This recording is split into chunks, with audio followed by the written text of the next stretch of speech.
დღეს მთელ მსოფლიოში შეზღუდული შესაძლებლობების პირთა უფლებების დაცვის დღე აღინიშნება. ამ დღესთან დაკავშირებით საქართველოში უკვე ჩატარდა რამდენიმე ღონისძიება.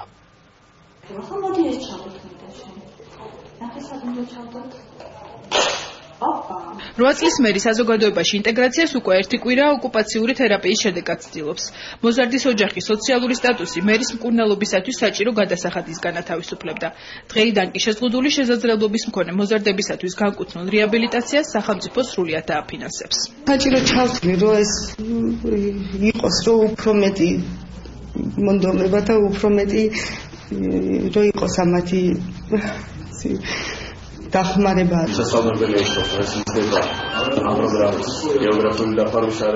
ინფორმაცია შეზღუდული შესაძლებლობის მქონე ბავშვებისათვის რეაბილიტაციის სრული დაფინანსების შესახებ სოციალური მომსახურების სააგენტოს ხელმძღვანელმა ექიმებთან ერთად სპეციალური საჭიროების მქონე ბავშვების მშობლებს წარუდგინა.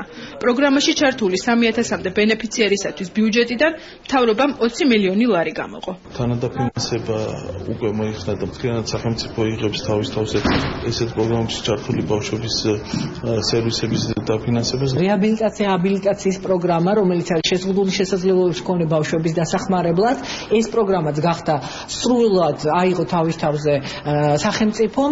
უფრო კარგად ხიმარშები, ვემსახურები და კარგად ავარ. ხათუნა ნინო და ირმა ამიერკავკასიაში ერთადერთ სოციალურ კაფეში მუშაობენ. შეზღუდული შესაძლებლობის მქონე დღე მათ კაფე გალერეში აღნიშნეს, სადაც ახალი მემორანდუმი გაფორმდა. პროექტი შეზღუდული შესაძლებლობის მქონე პირების საზოგადოებაში ინტეგრაციას ითვალისწინებს.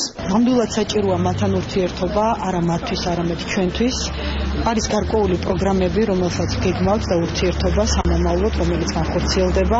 შეზღუდული შესაძლებლობის მქონე ბავშვების განვითარებისათვის აუცილებელი პირობები და ადაპტირებული გარემო 215 საბავშვო ბაღში მოეწყო. საგანმანათლებლო ცენტრში ახსაზრდელების 5% სპეციალური საჭიროების მქონეა. პროექტი ამერიკის მთავრობის თავდაცვის დეპარტამენტის ევროპული სარდლობის დაფინანსებით განხორციელდა.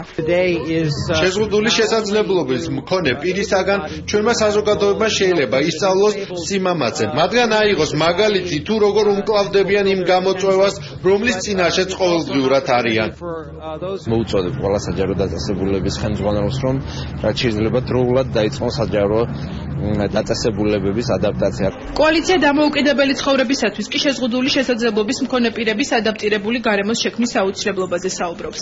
რატიო ნათამიშვილი ხელისუფლებას მოუწოდებს იმ კანონპროექტების ამოქმედებაზე იზრუნოს, რომელიც სპეციალური საჭიროების მქონე ადამიანების გარემო პირობებს გააუმჯობესებს. შეზღუდული შესაძლებლობის მქონე ადამიანებს არ გვეძლევა თანაბარი შესაძლებლობის ცხოვრება. ეს არის ინფრასტრუქტურა, რომელიც არის ხელმისაწვდომი ჩვენთვის, არის საზოგადოების ცნობიერება და ასევე კანონმდებლობა. სპეციალური საჭიროების მქონე პირების უფლებების დაცვის დღესთან დაკავშირებით დღის განმავლობაში რამდენიმე ღონისძიება გაიმართა. საქართველოს ფოლკლორის ცენტრში შეზღუდული შესაძლებლობის მქონე პირებმა საკუთარი ნამუშევრები გამოფინეს. სპეციალური საჭიროების მქონე პირები საკრებულოს ჩუღურეთის რაიონის გამგებელმაც მოინახულა. გლდანის გამგეობაში კი შეზღუდული შესაძლებლობის მქონე პირებმა კონცერტი გამართეს. თბილისის საკრებულოში საჭადრაკო ტურნირიც მოეწყო. პირველობაში მონაწილეობა უსინათლოთა კავშირის წარმომადგენლებმა მიიღეს. მე ვთხოვდი სახელმწიფოს ხელისუფლებას, რომ ყველაზე მეტი ყურადღება გარემოს ადაპტირებას უნდა დაეთმოს. შეზღუდული შესაძლებლობის მქონე პირთა დღეს მსოფლიო 1992 წლიდან გაეროს ინიციატივით აღნიშნავს.